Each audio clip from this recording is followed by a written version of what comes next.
যারা ইসলামকে গালি দিচ্ছে, যারা কোরআনকে গালি দিচ্ছে, যারা আমার রসুলকে গালি দিচ্ছে, আজকে তাদের মুখে কুলু পেটে গেছে। গোটা পৃথিবী দাঁড়িয়ে দেখছে পশ্চিমী দুনিয়ার বর্বরতা, তাদের যে লুচ্ছাগিরি আর তাদের বর্বরতা গোটা পৃথিবী দেখছে। যেটা নবীজি সাল্লাল্লাহু আলাইহি সাল্লামের যুগের আগের যুগের পাপ, তিনার যুগের আগের যে যুগ ছিল সেই বর্বরতার যুগের পাপ। তাদের কাছে নাসা আছে, তাদের কাছে প্রযুক্তি আছে, তাদের কাছে ঈমান নেই, তাদের কাছে শুধু দুনিয়া, পরকাল বলে কিছুই নেই। এই মোবাইলটা তুলে দেখুন, পৃথিবীর বুকে আল্লাহর নবী সাল্লাল্লাহু আলাইহি সাল্লামের যুগের পাপ নয়। নবীজি হাদিস বর্ণনা করেছেন কিয়ামতের মারাত্মক আলামত তোমরা দেখতে পাবে কিয়ামতের পূর্বে, যখন দেখতে পাবে বর্বরতার যুগের পাপগুলো মডেলিং হয়ে ফিরে আসছে। আজকে একটা মুসলিমদের মহিলা বোরকা পরে রাস্তায় গেলে তাকে কোর্টে কেস লড়তে হয়, এয়ারপোর্টে গেলে তাকে বোরকা খুলতে হয়, কলেজে গেলে তাকে হেউ হতে হয়, অথচ একটা মেয়ে ন্যাংটো গেলে তাকে বাহবা দেওয়া। আপনি জানেন, আমার যুবকরা জানে, কোন একটা মেয়ে শরীর ঢাকা দিয়ে যদি মোবাইলে ছবি ছাড়ে, তার মোবাইলে কোন রকমের কোন লাইক করবে, এই মেয়েটা ভালো না, শরীর থেকে আছে। কিন্তু একটা মেয়ে সে যদি ন্যাংটো হয়ে ফটো ছাড়ে, ঝাঁটা ঝাট পুরুষরা লাইক দিবে, যুবকরা দারুণ লাগছে, বিউটিফুল। কেন? সে তো জিনার দাওয়াত দিয়ে দিয়েছে তাকে। আচ্ছা বলুন তো, একটা নারীকে ইজ্জত করা মানে তাকে ঢেকে দেওয়ার নাম ইজ্জত, না খুলে দেওয়ার নাম ইজ্জত? কথা বলে না? ঢেকে দেওয়ার নাম ইজ্জত। আর সব থেকে দামি কথা, এখানে যারা শিক্ষিত আছেন, ইসলামের প্রতি যাদের অনীহা আছে, আমার বায়ান যারা শুনছেন দূর থেকে হোক, জালসায় হোক, মোবাইলে হোক, যাদের মধ্যে অনীহা আছে, যারা মুসলিম ভাই অথচ ইসলামের প্রতি অনীহা, তারা শুনে যান। আমরা স্কুলে পড়েছি আদিম যুগের ঘটনা, পড়েছি না পড়িনি? এই তো এখানে একটা প্রশ্ন কার কাছে এসেছিল জানি না, আপনার কাছে। বিজ্ঞানীরা ভাইরাল বলেছেন মানুষকে বাঁদর থেকে সৃষ্টি করে, কোরআন কি বলে? আমি একটা জলসায় বলেছি, ইতিহাসটা যে লিখেছে বাঁদর থেকে মানুষ এসছে, সে এমনি লেখেনি, 14 কেজি গাঁজা খেয়ে লিখেছে। কত কিলো বললাম? 14 কিলো। যদি বলেন প্রমাণ, দলিল দিয়ে দিচ্ছি। কলকাতায় আলিপুর চিড়িয়াখানা আছে না নাই? আছে। আজকে মোটামুটি 50 বছর হয়ে গেল বাঁদর রাখা আছে, এখনো পর্যন্ত মানুষ করতে পারলো না। তো হয়েছে? মানুষ হয়েছে? হয়নি। কেন? কোরআন বলছে বাঁদর হচ্ছে আল্লাহর আলাদা সৃষ্টি, মানুষ হচ্ছে আলাদা সৃষ্টি। কোরআন হচ্ছে আল্লাহ তাআলা প্রথম মানব সৃষ্টি করেছেন হযরত আদম আলাইহিস সালাতু ওয়াস সালামকে। এরপর চলুন মানুষের জীবনযাত্রার ব্যাপারে কোরআন হাদিস কি বলেছে, যে মানুষ প্রথমে পাহাড়ের গুহায় থাকতো, জঙ্গলে থাকতো। ইতিহাসও তাই বলছে। মানুষ আগে কাপড় পরতে জানতো না ঠিক মতো, তাদের প্রথম পোশাক দুটো, যারা ইতিহাস পড়েছেন তারা জানেন। প্রথম সভ্যতার নাম হচ্ছে, প্রথম সভ্যতা যখন এলো সেই যুগের মানুষ তারা গাছের ছালের পোশাক আর প্রাণীর পশুর চামড়ার পোশাক পরত। গুগল থাকে তা সার্চ করুন, পৃথিবীর ইতিহাস বলছি, এটা হচ্ছে প্রথম সভ্যতা। তারপরে তারা কাপড় পরতে শিখলো, কাপড় পরার নাম সভ্যতা, ঢেকে দেওয়ার নাম সভ্যতা। আজকে যারা বলছে এই নারীদিকে পর্দার নাম করে মুসলমান, এরা নারীদিকে বঞ্চিত করেছে, নারীদিকে পর্দার নাম করে এদিকে ঢেকে দিয়েছে। এরা এত বড় জানোয়ার, এত বড় বর্বর, এরা নারীদের শরীর দেখার জন্য নারীদিকে ন্যাংটো করতে চাইছে। আমার বন্ধুগণ, যদি সভ্যতার নাম ঢাকা হয়, তাহলে নারীকে ন্যাংটো করার নাম কি হতে পারে? তোমরা তো ন্যাংটো করে দিচ্ছ, ইসলাম বলছে ঢেকে দাও। কেন ঢাকতে বলেছে জানেন? Islam is the safety. Islam is the কি বললাম? সেফটি। ইসলাম সেফটি ধর্ম। কেমন সেফটি বলে দিই। যারা এখানে বাবা আছেন, বাপ আছেন, মেয়ে আছে, আমারও ছোট মেয়ে আছে, আপনার মেয়েকে আপনি জান দিয়ে ভালোবাসেন, জায়েজ আছে। মেয়েকে, সন্তানকে ভালোবাসেন, কিন্তু শরীয়ত হচ্ছে সেই মেয়েটার বয়স 7 বছর হয়ে গেলে বাপের কাছ থেকে বিছানা আলাদা করে দিতে হবে। শরীয়ত বলছে যদি কোনো মা তার বেটাকে জান দিয়ে ভালোবাসে, ভালোবাসা জায়েজ আছে, কিন্তু মাথায় রাখবেন আমার মা বোন, যদি তোমার বেটার বয়স 7 বছর হয়, মায়ের কাছ থেকে বিছানা আলাদা করে দিতে হবে। সে বাপের কাছে শুবে, মায়ের পাশে আর শুতে পাবে না, এটা শরীয়ত। কেন? ইসলাম সেফটি দিয়েছে। আজকে আপনারা পৃথিবীতে বিভিন্ন প্রান্তে, আমরা বলিনি, ইন্টেলিজেন্ট খবর বলছে, গুগল বলছে, পৃথিবীতে সব থেকে বেশি America, London, Britain, Japan, German, এই দেশগুলোতে সব থেকে বেশি 100টার মধ্যে 40টা মেয়ে, 40 থেকে 45টা মেয়ে নিজের জন্মদাতা বাপের কাছ থেকে ধর্ষিতা হয়। আমরা বলিনি, ইন্টেলিজেন্ট খবর বলছে, গুগল বলছে, সার্চ করুন। গুগল যাদের আছে তারা বুঝতে পারবেন। শিক্ষিত দিকে বলছি, আমি মূর্খ দিকে বলিনি। জ্ঞানীগুলি দিকে যারা ইসলামকে গালি দেয়, যারা মেয়েদিকে পর্দার নামে গালি দিচ্ছে, তাদেরকে বলছি একবার গুগলে সার্চ করুন। আমার ভাই জানেন, এমনি আপনি টুপিদারি পাননি, এই ঢাকাটা পাননি। কোরআনে আছে, ওয়াদরিব খুমুরিহিন্না আলা জুনুবিহিন, হে নারী তুমি পর্দা নির্ধারিত করো, কোনোদিন ধর্ষিত হবে না, লাঞ্ছিত হবে না, তোমরা কোনোদিন বিপদগামী হবে না। বেঈমান কাফেররা শুনেলেন, ইপেস্টেন ফাইলস যেটা প্রকাশ হয়েছে এমনি নয়, বড় ডেঞ্জার। যারা ইসলামে আমাদের নামে বদনাম ছড়াচ্ছে, যারা প্রিয় নবী সাল্লাল্লাহু আলাইহি সাল্লামের নামে উৎসাহ রটিয়েছে, নবীজি মা আয়েশাকে 6 বছর বয়সে বিবাহ করেছেন আর 9 বছর বয়সে সংসার শুরু করেছেন, তাদেরকে বলবো যে নবীজি আজ থেকে 1450 বছর আগে মা আয়েশাকে 6 বছর বয়সে বিবাহ করলেন। ইতিহাস খুলে দেখে নাও, ঈশ্বরচন্দ্র বিদ্যাসাগর, বঙ্কিমচন্দ্র চট্টোপাধ্যায়, শরৎচন্দ্র চট্টোপাধ্যায়, কবিগুরু রবীন্দ্রনাথ ঠাকুর, স্বামী বিবেকানন্দ, এই আমাদের ভারতের যারা মনীষী আছে, তারা যখন বিয়ে করেছে তাদের বিবির বয়সগুলো গুগল থেকে সার্চ করে দেখেলেন।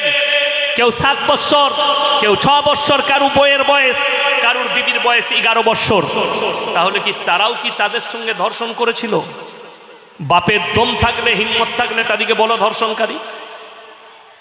এটা তো সেদিনকার কথা বললাম, আর নবীজি 1450 বছর আগে। তারপরও একটা কথা বলে দিই, ইমানদারির সঙ্গে বলুন, আরবের মানুষ আমাদের থেকে হাইট ফিগার ভালো না কম? ভালো। এবং তারা পুষ্টিকর খাবার খায়। আমরা যা খাচ্ছি 2 নম্বরই। ঠিক বললাম না ভুল বললাম? যা খাচ্ছি 2 নম্বরই মাল। আর তাদের ল্যাবে পরীক্ষা না হওয়া পর্যন্ত সেই দেশে চলে না। ভারতের মশলা পাওয়া যায়, মশলা, আমি কোম্পানিগুলোর নাম করব না, আমার নামে কেস ঠুকে দিবে। গুঁড়ো মশলা পাওয়া যায় বিভিন্ন কোম্পানির, পাওয়া যায় না? যায় না। হলুদ গুঁড়ো, জিরে গুঁড়ো মশলা পৃথিবীর আমেরিকা, লন্ডন, জাপান, জার্মান, উত্তর কোরিয়া, দক্ষিণ কোরিয়া, চাইনা, আরব, কুয়েত, কাতার, ইয়ামান, লেবানন, মিশর, এরা এদের ল্যাবে পরীক্ষা করে দেখেছে ওই পাউডার, গুঁড়ো পাউডারগুলোতে ক্যান্সারের জীবাণু আছে। বাতিল করে দিয়েছে আমার দেশে, এগুলো রিজেক্ট। আর ওইগুলো ভারতে চলছে, আপনি আমি খাচ্ছি। ওগুলো আপনি আমি খাচ্ছি। এটা কত দুঃখজনক ব্যাপার জানেন? হাওড়া ব্রিজটা 800 ফুট লম্বা। কত ফুট বললাম? 800 ফুট। এখনো পর্যন্ত একটা নাট বল্টু লড়েনি। ঠিক বললাম না ভুল বললাম? বিদ্যাসাগর সেতুর বয়স আমি জানি না কত, কিন্তু প্রতি মাসে 15 দিন একদিকটা বন্ধ থাকে, একদিকে কাজ চলছে। কি হয়েছে? বলছে ওখানটা ফেটেছে। কি হয়েছে? না ওখানটা চলে গেছে। কি হয়েছে? না ওই দিকটা সরে গেছে। কল্যাণী ব্রিজটা ভেঙেছে না ভাঙেনি? বন্ধ আছে, 4 চাকা ছাড়া পেরোতে পারবে না। আজকে তৈরি করছে, কালকে ভেঙে যাচ্ছে। তার মানে কি? ইংরেজদের কাছ থেকে আমরা আজাদ হয়নি, আমাদের কাছ থেকে ইংরেজরা আজাদ হয়ে গেছে। আমরা এত চোর, এত 2 নম্বরই আমরা। আমার বন্ধুগণ, আমার ভাই, মাথায় রাখবেন, ইসলাম চুরি করার শিক্ষা দেয়নি, চুরি করাকে হারাম বলেছে। ইসলাম মিথ্যাকে হারাম বলেছে। ইসলাম শিখিয়েছে সত্যর পথে চলা, সত্য কথা বলা, সত্যর ওপরে টিকে থাকা। যদি কোনো অমুসলিম ভাই দূর থেকে আমার বক্তব্য শুনছেন, শুনে যান, ইসলাম ইজ দ্য সেফটি। রিপেস্টেন্ট ফাইলে শুধু ওই বাচ্চা মেয়েদিকে ধর্ষণই করা হয়নি, বরঞ্চ ধর্ষণ করার পরে তাদেরকে মার্ডার করে তাদের মাংস রান্না করে মদের পার্টি করেছে তারা। নাউজবিল্লাহ বলেন। পৃথিবীর এমন কোনো মানুষ আছে যে মানুষকে জবাই করে মানুষের মাংস রান্না করে খাবে? আর এই লোকগুলো কি বলে জানেন? নারীদিকে সুরক্ষা দাও। জানবেন, মুখেতে দাঁড়িয়ে যারা বলছে নারী সুরক্ষার কথা, ওই বেশি নারীকে ভক্ষণ করে, ওই বেশি করে। আর এরা আমাদের বদনাম করছে, এরা পর্দার নাম করে ঢেকে দিল। আর আমি বলছি, আপনার মেয়ের 5 বছর বয়স হলে তাকে পর্দা শিখিয়ে দেন, তার মাথায় হিজাবটা ঢেলে দেন। তা আপনার মেয়ে ক্লাস 4-এ পড়ছে, মাথায় হিজাব দিয়ে দেন, তার মধ্যে শিক্ষা আসুক যে আমার ধর্ম হচ্ছে আমাকে ঢাকা দিতে হবে, আমাকে ঢেকে দিতে হবে। একজন আমাদের দেশের বিদ্যমান অ্যাঙ্কার, যার নাম রুবিকা লিয়াকত, সে একটা বক্তব্যে বলেছে যে মুসলমান মেয়েদের পর্দা করার যদি দরকার হতো তো আল্লাহ তাআলা জন্ম দিবার সময় ওপর থেকে পর্দা করে কেন পাঠালো না? আমি বললাম, এরা কোন মূর্খর স্কুলে পড়েছে তা জানি না। আচ্ছা, আল্লাহ আমাদেরকে ন্যাংটো পাঠিয়েছে না কাপড় পরিয়ে? ন্যাংটো এসছি। আচ্ছা, তাকে জিজ্ঞেস করুন তো যে আল্লাহ তো ন্যাংটো পাঠিয়েছে, তা কাপড় পরছিস কেন? ন্যাংটো ঘুরে বেড়া, দিল্লিওয়ালা দিকে দারুণ মজা লাগবে তোকে দেখে। কাপড়া কিউ পেন রহি হো? যদি এটা প্রশ্ন হয় যে আল্লাহ পর্দা করে কেন পাঠাইনি, আরে পর্দার নাম হচ্ছে সভ্যতা, ঢাকার নাম হচ্ছে সভ্যতা, ন্যাংটো থাকার নাম সভ্যতা নয়, বর্বরতা। আমার নবীজি বললেন। আজকে দেখুন, এই ইপেস্টান ফাইল শুধু নয়, একটা বড় পাপ আমাদের সমাজে ছুটছে, এই বনগা থানার ঘটনা। যদিও আমি নাম নেব না গ্রামে, এই বনগা থানা আজ থেকে 5 মাস আগে পেপারের হেডলাইন, মোবাইলের হেডলাইন, দুজনই অমুসলিম ঘরের মেয়ে, তারা একটা মন্দিরে গিয়ে বিয়ে করেছে, সমকামী। তাদের পরিবারের মাথায় ভাঁজ পড়ে গেছে। কেন? যদি বলেন এই পাপ এখন এলো কোথায়?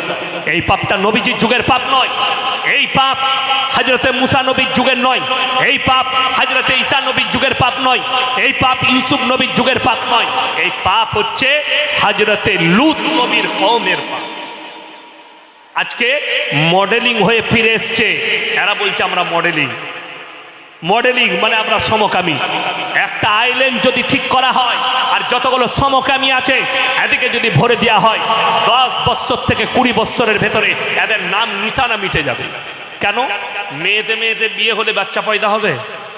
কথা বলেন, পয়দা হবে না। যারা আমার যুবক আছে তারা শুনে যাও, বুখারী শরীফের হাদিসে আছে, কোন মুসলমান, কোন ব্যক্তি, সে যদি তার রূপটা পুরুষের নারীর মতো ধারণ করে, আল্লাহ তার দিকে কিয়ামতের দিনে তাকিয়ে দেখবেন, তার দিকে কিয়ামতের দিনে আল্লাহ তাকিয়ে দেখবেন না। নাম্বার 2, কোন মহিলা সে যদি তার রূপটা পুরুষের মতো করে, জিন্সের প্যান্ট, গেঞ্জি, ববিকাট চুল এইভাবে চলে, তাহলে তার দিকে আল্লাহ তাকিয়ে দেখবেন না, অর্থাৎ এই দুজন জাহান্নামে যাবে। ওই জন্য অনেক মুসলিম ছেলে হাতে বালা পড়ে, হাতে চেন পড়ে, কানে বালি পড়ে, মেয়েদের মতো চুল রাখার চেষ্টা করে। এদিকে সাবধান করে যাচ্ছি, এটা রাসূল সাল্লাল্লাহু আলাইহি সাল্লাম স্পষ্ট হাদিস, জান্নাত পাবে না। ভালো একটা ঘড়ি পড়ো, কোনো অসুবিধা নাই, ঘড়ি একটা ভালো পড়ো। আপনি ঘড়ি পরে নেন, সুন্দর একটা। যদি ঘড়ি না থাকে আপনার শাশুড়িকে বলুন একটা ভালো ঘড়ি দিতে, আপনাকে দিয়ে দিবে, আপনি পড়ুন। কিন্তু হাতে বালা চেন পড়া যাবে না। এই মুসলিম ছেলের আংটি কেন, সোনার কেন হারাম? আমাকে বাংলাদেশের এক বন্ধু ফোন করে বলছে, হুজুর সোনা কেন হারাম? আমি হাদিসের দলিল পাঠালাম, বলে এই হাদিস মানবো না, বুঝাতে হবে কেন হারাম। আমি বললাম যে তোমার পড়ার ইচ্ছা? বলে হ্যাঁ। মানে ঠিক আছে, তুমি এক কাজ করো, তোমার বউ কানের দুল পড়েছে? বলে হ্যাঁ। আমরা তুমি পড়ে নাও। আমরা তোমার বউ নাকের পড়েছে? বলে জি। আমরা তুমি একটা নাকের পড়ো, তুমি একটা গলার হার পড়ো, হাতে 2-4 খানা তোমার বইয়ের, তুমি আমাকে 5 ওয়াক্তের নামাজি বানিয়ে দাও। বলুন আমিন। এই দোয়া সকলে করবেন।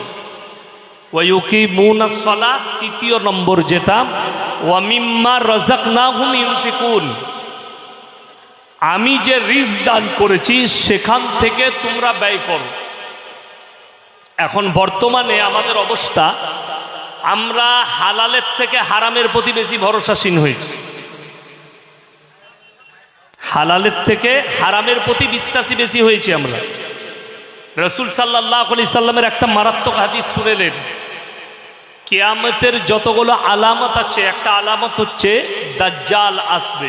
আসবে না? আসবে না? দাজ্জাল আসবে।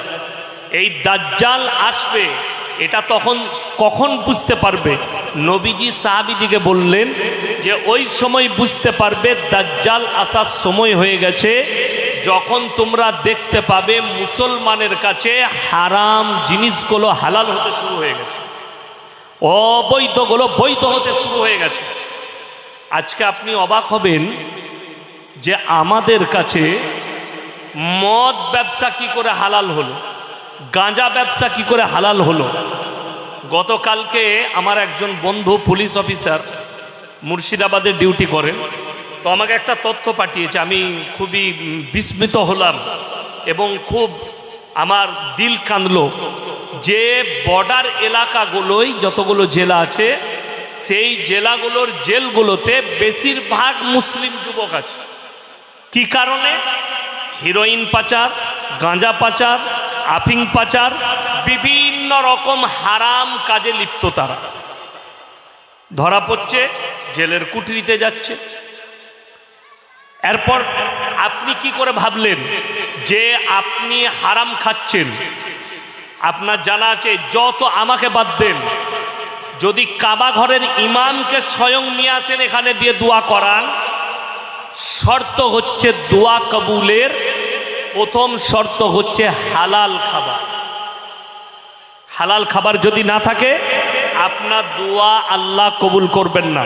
2 নম্বর, যারা হারাম খাবার নিজের সন্তানের মুখে তুলে দিবে, রসুল বলছেন তার সন্তান নেক হতেই পারে না, নেক হবে না, এটা রসুল সাল্লাল্লাহু আলাইহি সাল্লাম বললেন।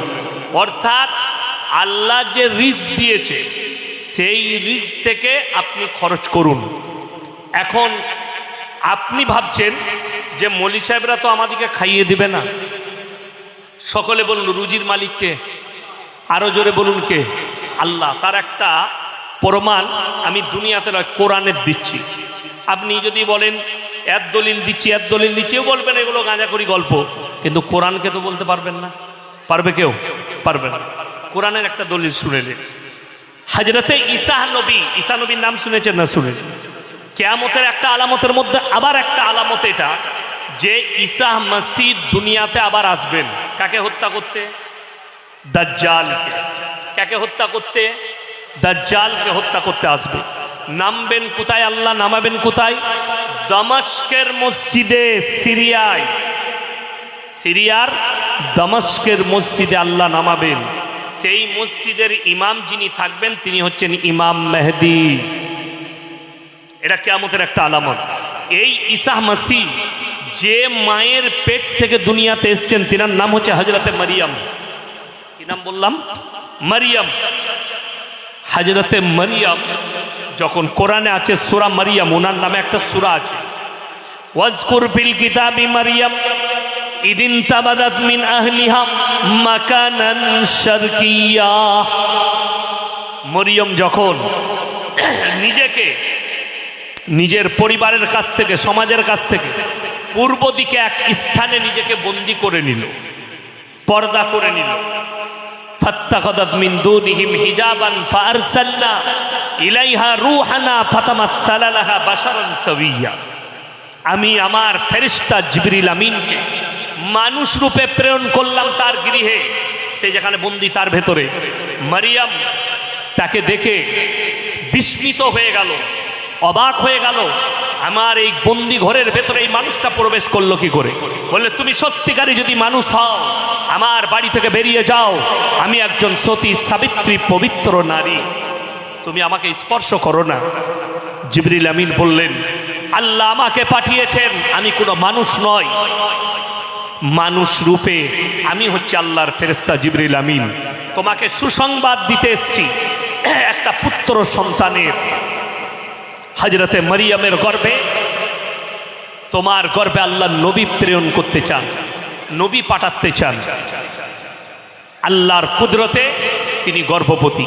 তিনি বললেন হে আল্লাহ, আমাকে কোনো মরদ মানুষে স্পর্শ করেনি, আমি ব্যভিচারিণী নই, তাহলে আমার বাচ্চা কেমন করে হতে পারে? আল্লাহ বললেন কুন ফায়াকুন, আমি খালি বলবো হয়ে যায়, এটাই আমার কুদরত, হয়ে যাবে। আল্লাহ বিনা বাপে গর্ভবতী করলেন কাকে? হযরতে মারিয়ামকে। মারিয়াম গৃহের মধ্যে বন্দী, খাবার দাবার নেই। খাবার কোথা থেকে আসছে? জান্নাত থেকে আল্লাহ খাবার পাঠাচ্ছেন, বলুন সুবহানাল্লাহ। কোরআনে আছে এই যে খাবার দাবার ভালো মন্দ জান্নাতের ফল ফ্রুট খাচ্ছেন, এইটা নজরে পড়ল হযরতে জাকারিয়া। জাকারিয়া কি বললেন? ক্বালা ইয়া মারইয়ামু আন্না লাকি হাযা, ওগো মারিয়াম এত সুন্দর ভালো মন্দ খাবার দাবার কোথা থেকে পাচ্ছ? মারিয়াম উত্তর করলেন, ক্বালাত হুয়া মিন ইনদিল্লাহ ইন্নাল্লাহা ইয়ারযুকু মান ইয়াশাউ বিগাইরি হিসাব। আল্লাহ যাকে ভালোবাসেন, আল্লাহ যাকে পছন্দ করেন, তাকে বেশুমার রিজক দান করেন। কোথা থেকে দেব, কেমন করে দেব, আমি আল্লাহ ছাড়া পৃথিবীর কেউ জানে না। কোরআন। আমার বন্ধুগণ, আপনি পৃথিবীর যে কোনো কিনারায় থাকেন, আপনার যতটা রুজি আপনার জন্য আমার আল্লাহ মেপেছেন আপনি পাবেন। একজন রুজির মালিক আল্লাহ কেমন? এরা সকালবেলায় উঠে গাছের দিকে তাকান ফজরের নামাজ পড়ে। একটা পাখি, তাকে পরিশ্রম করতে হয় না, তাকে বাজারঘাট করতে হয় না, তাকে ব্যবসা করতে হয় না, বিনা পরিশ্রমে একটা পাখিকে আল্লাহ কি দিচ্ছেন? রুজি দিচ্ছেন। শুধু তাই নয়, পৃথিবীর বিজ্ঞান বলছে 3 ভাগ প্রাণী সমুদ্রের তলে আছে, 1 ভাগ স্থলে। সব থেকে বড় প্রাণীর নাম হচ্ছে নীলতিমি। বিজ্ঞান বলছে 24 ঘন্টার ভেতরে 100 কুইন্টাল খাবার খায়। আমি আল্লাহ রুজি দান করি। 3 ভাগ প্রাণী, স্থল আর জল, সকলের রুজির দায়িত্ব আমার আল্লাহ। আর তুমি মানুষ, আমার সৃষ্টি। তুমি 100 গ্রাম চালের ভাত খাও, আমি তোমাকে রুজি দিতে পারি না। আচ্ছা বলুন, যে মানুষটা মাংস ভাত খায় সে বেশি দিন বাঁচে, আর যে সবজি খায় সে কম দিন বাঁচে? না। হায়াত মত তো আল্লাহর হাতে, আর রুজি আল্লাহ মেপেছেন, আল্লাহ রুজি দিবেন। শর্ত হচ্ছে হালাল খাবার। আজকে একটা মুসলমান হারাম ব্যবসা করছে, 2 নম্বরই ব্যবসা করছে, অথচ নিজেকে বলে আমি ইমানদার। বিরাট বড়। আমাদের দেশে 3টে কোয়ালিটি আছে নামাজি। কটা বললাম? 3টে। 5 ওয়াক্তের, জুম্মার, আর ঈদ আর বকরা ঈদ। ঈদের দিনে লাফাই কোন মাল কটা বেশি? ওগুলোই একবারই শেষে আসবে, এসে হুজুরকে বলে, হুজুর একটু নিয়তটা বলে দিন তো। নিয়ত নিয়ে কি করবি? দরুদ শরীফ জানে না, দোয়ায়ে মাসুরা জানে না, আত্তায়াতু জানে না, রুকু সিজদা তাসবিহ জানে না, দোয়া নিয়ত নিয়ে ধুয়ে খাবি? বুঝো হুজুর নিয়তটা বলে দিন। না না, ওইটাই তো আমার বলার উদ্দেশ্য। আপনি অবাক হবেন আপনার এলাকায় দেখলে, হাইরে মুসলমান কোথায় গেল? ইমাম সাহেব আছেন, যোগ্যপূর্ণ আলেম, ইনাকে জিজ্ঞেস করুন, কেউ যদি জানাজার নামাজ ছেড়ে দেয় কোনো গুনাহ আছে? কোনো গুনাহ নাই। কিন্তু কেউ যদি জেনে বুঝে ফরজ নামাজ ছাড়ে, গুনাহে কাবীরা, বড় গুনাহ। অবাক হবেন, এলান হলো অমুক ভাই ইন্তেকাল করেছেন, জোহরের নামাজের পরে জানাজা হবে। এলান হয় না? হয় না গ্রামে? প্রত্যেকটা গ্রামে এলান হয়, অমুক ভাই জোহরের নামাজের পরে তার জানাজার নামাজ হবে। আলহামদুলিল্লাহ, 5 ওয়াক্তের নামাজিরা উজু করে মসজিদে 5 ওয়াক্তের নামাজ পড়ছে, আর কিছু আউলিয়া আছে উজু করে দাঁড়িয়ে আছে, ও শুধু জানাজা পড়বে। ঠিক বললাম না ভুল বললাম? শুধু জানাজা পড়বে। তাকে জিজ্ঞেস করুন, জানাজার গুরুত্ব বেশি না ফরজ নামাজের গুরুত্ব বেশি? ফরজে কিফায়া আর ফরজ আল্লাহর হুকুম। অবাক লাগে। আপনি আপনার বিবেকটাকে পাল্টান, দিমাগটাকে পাল্টান। আপনি শাক ভাত খান যেন হালাল হয়। এখন অনেকজন প্রশ্ন করে, হুজুর আপনারা কি খাচ্ছেন লোকের ঘরে এসে? আমাকে দাওয়াত দিয়েছেন এই কমিটি, জলসা কমিটি, তারাও মুসলমান, ইমানি ভাই, আমার দিনী ভাই, আর আমিও একজন ইমানদার ভাই। আমি বর্ধমান থেকে এসেছি। হালাল খাওয়ানোর দায়িত্ব হচ্ছে ইনাদের, ঠিক কিনা? কথাটা বুঝতে পেরেছেন না? পারেনি? মেহমান লয়, মেজবানের। আপনি একজন মুসলমান, কোথায় আপনাকে দেখে খেতে হবে? কোনো অমুসলিম ভাই, হিন্দু বন্ধু, তার মেয়ের বিয়ে আপনাকে দাওয়াত দিয়েছে, আপনি যাবেন অবশ্যই। কিন্তু ওইখানে আপনাকে তাকে বলতে হবে, ভাই আমি মুসলমান, আমার কাটা চলে না, আমার হারাম জিনিস চলে না, আমার মদ চলে না, আমাকে একটু ডাল ভাত দাও, আমি এসছি খুশি করে খেয়ে চলে যাব। ওইখানে আপনাকে দেখে খেতে হবে। আপনি কোনো হোটেলে খাচ্ছেন, আপনার জিজ্ঞেস করা শর্ত যে আপনার হোটেলে যে মুরগির মাংসটা এটা কাটা না জবাই করে, জিজ্ঞেস করতে হবে এইটা আপনি। কিন্তু একটা মুসলমান যখন আমাকে দাওয়াত দিয়েছে সেখানে জিজ্ঞেস করা লাগবে না, যেহেতু তার ইমানি দায়িত্ব হচ্ছে মেহমানকে হালাল খাবার খাওয়া। এইটা হচ্ছে ইমানি দায়িত্ব তার। এরপর কেউ যদি ইয়াসিন সাহেবকে হারাম খাবার খাওয়া, এটা আমার দায়িত্ব নয়। এখন বলবো এমন একটা গল্প আছে, এখন যদি এটা পশ্চিমবাংলার মানুষ এই কথাটার উপর আমল করে না, আমাদের সমাজে সুদখোর থাকবে না, হারামখোর থাকবে না, জিনাখোর থাকবে না, লটারিওয়ালা থাকবে না, কোনো ঘুষখোর থাকবে না। কখন বলুন তো? যদি মসজিদে গ্রামের মানুষ আলোচনা করে, মসজিদের মেম্বারে দাঁড়িয়ে গ্রামের সেক্রেটারি যদি এলান করে যারা সুদের ব্যবসা করবে তার বাড়িতে ইমামের পালা হবে না, তার টাকা মসজিদে চাঁদা নেওয়া যাবে না, তার সঙ্গে আমাদের সমাজের কোনো সম্পর্ক থাকবে না, কালকে সুদ ছেড়ে দিবে। ঠিক বললাম না ভুল বললাম? কিন্তু ব্যাপার কি, ইয়াসিন সাহেব সুদ ঘরের বাড়িতে খাবে না, ও আমাকে দাওয়াত দে আমি খাবো।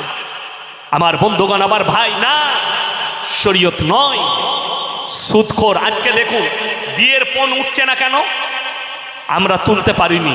ইয়াসিন সাহেব বিয়ে পড়াবে না, আমি 17 বছর বিয়ে পড়াইনি, কারো বিয়ের অনুষ্ঠানে যাইনি। আমাকে যে দাওয়াত দেয় আমি শর্ত রাখি যে আমাকে দিয়ে বিয়ে পড়ালে মসজিদের ভেতরে নিকাহ পড়াবো, যেটা নবীজির জামানায় ছিল, নবীজির যুগে ছিল। মসজিদের ভেতরে নিকাহ পড়াও, কোনো খারাপই থাকবে না। স্টেজে প্যান্ডেলে চলে গেছে বলেই তো এত খারাপই, বিয়েতে এত হারাম কাজ, এত অবৈধ কাজ প্যান্ডেলে চলে গেছে। আমার বন্ধুগণ, কোনোদিন জিজ্ঞেস করেছেন দিল থেকে, ইমাম সাহেব সুন্নত তরিকায় বিয়েটা কি আছে বলুন? আমার আত্মীয়র বিয়ে মসজিদের ভেতরে পড়ালাম, দিয়ে মুম্বাই থেকে, মুম্বাই বাড়ি, মুম্বাই থাকে, তো খেজুর এনেছে। আমি বললাম খেজুরটা একটু ছড়িয়ে দাও মুসল্লিদের মধ্যে, হাতে করে ছড়িয়ে দিল। একজন বয়স্ক চাচা বলছে, হুজুর এ তো নতুন নিয়ম দেখলাম বিয়ে পড়ানোর, এরা কোথা থেকে পেলেন? আমরা, চাচা তোমার সব পেকে গেছে, তুমি পাকো না, তুমি পেকে গেলে জানতে। বলে কেন বাপ?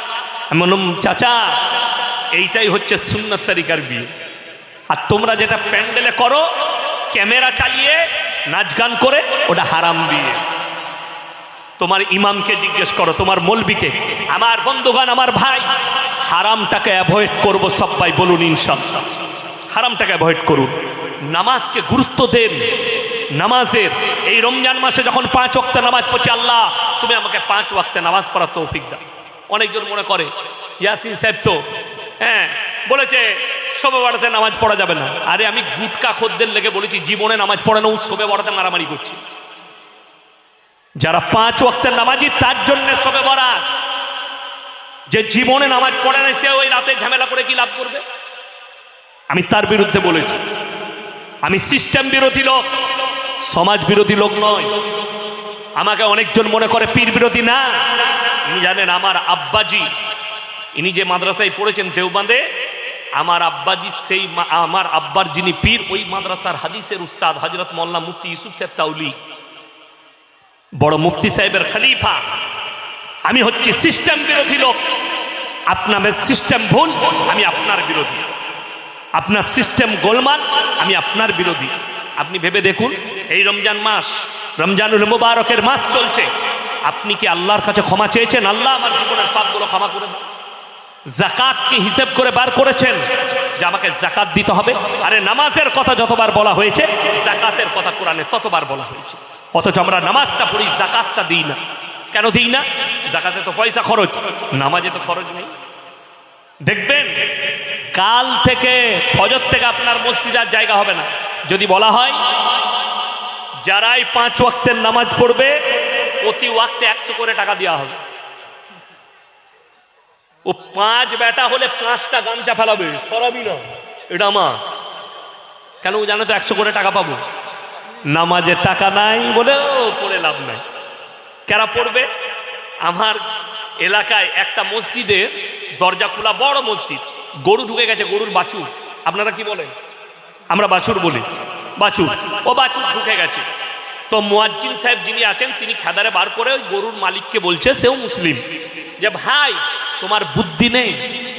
গরুটা বাঁধতে পারো না? বাছুরটা মসজিদে ঢুকে গেছে, কি উত্তর দিয়েছে জানেন? তোকে কেন মুয়াজ্জিন করেছে? তোর তো বুদ্ধি নেই। বলে কেন? বলে এটা অবলা জন্তু বলে ঢুকেছে। আমাকে কোনদিন দেখেছিস আমি মসজিদে ঢুকেছি? কথা বুঝতে পেরেছেন? তাইলে কত বড় ইমানদার বুঝতে পেরেছে। সে জীবনে মসজিদে ঢুকেনি, সে মনে করেছে আমি এটা পড়ে বিরাট মহান কাজ করে দিলাম, মানে মুয়াজ্জিন গোলমাল বোকা, আর সে বুদ্ধিমান, সে জীবনে মসজিদে ঢুকেনি। হাই রে মুসলমান, এই হচ্ছে আমাদের হাল। বিশ্বাস করুন, বর্তমান সময়ে গোটা পৃথিবীর মুসলমানের ইমানটা, কচু জানেন, কচু আমরা মাংস দিয়ে মাছ দিয়ে রান্না করি, ওই কচু পাতার উপরে পানি দিলে থাকে না, পড়ে যায়? পড়ে যায়। কচু পাতায় পানি রাখার মতো অবস্থায় আছে আমাদের ইমান, যে কোনো সময় ধ্বংস হয়ে পড়ে যেতে পারে। বেঈমান কাফেরা জাল বিছিয়ে রেখেছে, ওই জালে পা দিলেই আপনার ইমান ধ্বংস হবে। তা না হলে মুসলমানের কাছে গান বাজনা হালাল কি করে হলো? মুসলমানের কাছে মদ কি করে হালাল হলো? মুসলমানের কাছে সুদ কি করে হালাল হলো? মুসলমানের কাছে লটারি কি করে হালাল হলো? মুসলমানের কাছে জিনা কি করে হালাল হলো? মুসলমানের কাছে বেপরদাহি কি করে হালাল হয়ে গেল? মুসলমানের কাছে কোরআনবিহীন জীবন কি করে চলে? আজকে আমাদের কাছে কোরআনবিহীন জীবন, রসুলের আখলাকবিহীন জীবন। আপনি ভাবতে পারেন আপনি কত ডেঞ্জার জোনে আছেন? কি এসআইআর নিয়ে ভয় খাচ্ছেন? আপনার নাম আসবে কি না আসবে না, তার থেকে ডেঞ্জার জায়গা হচ্ছে কবর। কবরের কথা ভেবেছেন? আপনি কবরের কথা একবারও ভাবেন? আমার নবীজি সাল্লাল্লাহু আলাইহি সাল্লাম উম্মতের জন্য ভেবেছে, আর উম্মত দুনিয়া দুনিয়া করছে। নবীজি কেঁদেছেন উম্মতের জন্য, আর উম্মত ভাবছে দুনিয়ার জন্য। কোরআনে আছে ওমাল হায়াতুদ দুনিয়া ইল্লা মাতাউল গুরুর। আল্লাহর কসম এটা কোরআন। হে আমার নবী বলে দাও, এই দুনিয়ার জীবনটা তোমাদের জন্য সম্পূর্ণ ধোঁকা, তাছাড়া আর কিছুই নয়। ধোঁকাটা কাটবে কখন? আপনি যেদিনে মারা যাবেন, ধোঁকা আপনার কেটে যাবে। যেদিনে আপনি মৃত্যুবরণ করবেন, ধোঁকা কেটে গেল, যা আমি মারা গেছি। তারপর রূহ চলে গেল আল্লাহর কাছে, আপনি রুহের জগতে চলে গেলেন, আপনার ঘুমটা সেই দিনে ভাঙবে। এখন আমরা ঘুমনের মধ্যে আছি। দুনিয়া, পয়সা, মাল, দৌলত, ইমানদারির সঙ্গে বলুন তো, এই এলাকায়